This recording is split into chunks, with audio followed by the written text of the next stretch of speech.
Hello children, hope you all are good. Today we are going to study about the important leaders who participated in revolt of 1857.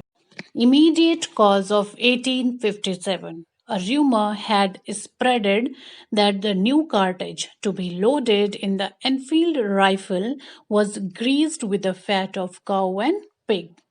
For Hindus, cow was sacred, and for Muslims, pig meat was forbidden by Quran. So this hurt the sentiments of both Hindu and Muslims.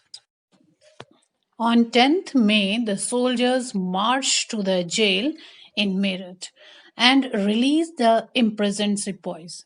They attacked and killed British officers. They captured guns and ammunition and set fire to the buildings and properties of the British and declared war on Firangis. The soldiers were determined to bring an end to their rule in the country because they did so many experiments with the soldiers. It was the first step towards revolt. The soldiers decided to make the Mughal Emperor Bahadur Shah Zafar as their leader. The sepoys of Meerut rode all night of 10th May to reach Delhi in the early hours of next morning. The regiment stationed in Delhi also rose up in rebellion. The British officers were killed, arms and ammunition seized, buildings set on fire.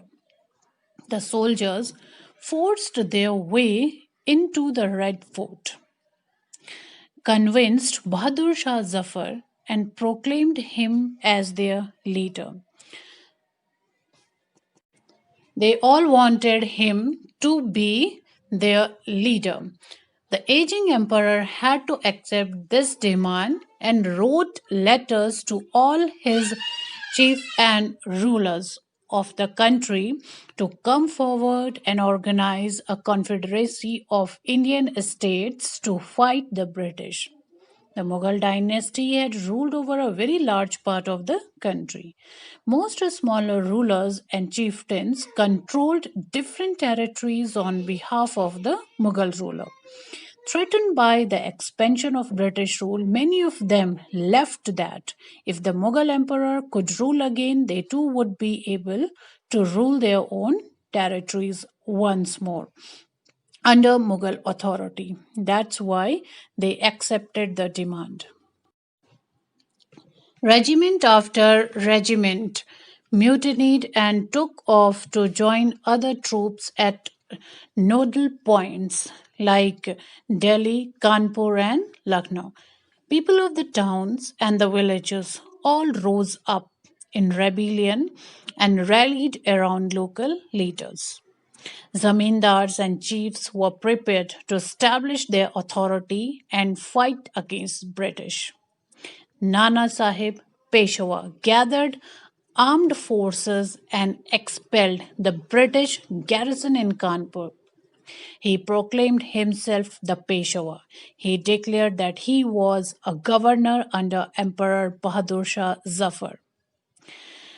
Birjiz Qadar, the son of Nawab Wazid Ali Shah, was proclaimed the new Nawab. He too acknowledged a sovereignty of Bahadur Shah Zafar.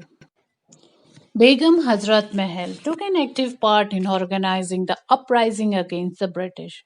In Jhansi, Rani Lakshmi Bai joined the rebel Sipais and fought the British along with Tatya Tope, the general of Nana Sahib. Ahmadullah Shah, a Maulavi from Faizabad, professes that the rule of the British would come to an end, and he caught the imagination of the people and raised a huge force of supporters. He came to Lucknow to fight the Britishers. In Delhi, a number of Ghazis or religious warriors came together to wipe out the white people. Bakht Khan, a soldier from Bareilly, took charge of a large force of fighters who came to Delhi. He became a key military leader of the rebellion. In Bihar, an old zamindar, Kunwar Singh, joined the rebel sepoys and battled with the British for many months. Leaders and fighters from across the land joined the fight. Now, here are the pictures of those great leaders and the revolutionaries who participated in the revolt and made it great uprising of 1857.